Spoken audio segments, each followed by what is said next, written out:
everyone, welcome back to our channel. For today's tutorial, I will teach you how to fix the error message, recovery there was a problem with a device connected to your PC.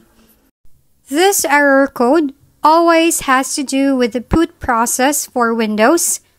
An I/O error or input-output error occurs when the system is unable to access a drive or disk, which means it can't read or copy data. Now to fix this, try these steps. First, reboot your computer. If you can't log into your computer, perform a hard reset by holding down the power button until the computer shuts off. Then turn it back on. If the problem persists, then disconnect all external devices, like external hard drives, flash drives, and other USB devices, then restart the computer.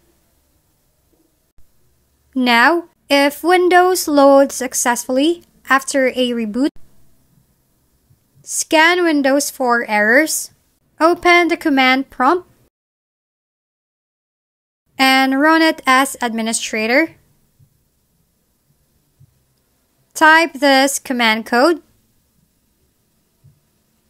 which then it will check the hard drives and system files respectively for problems.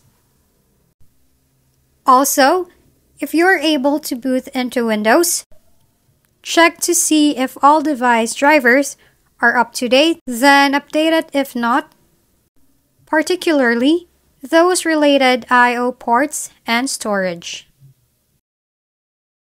If you found this video helpful, please like and subscribe. If you have any questions, drop them below, and we'll see you on the next video.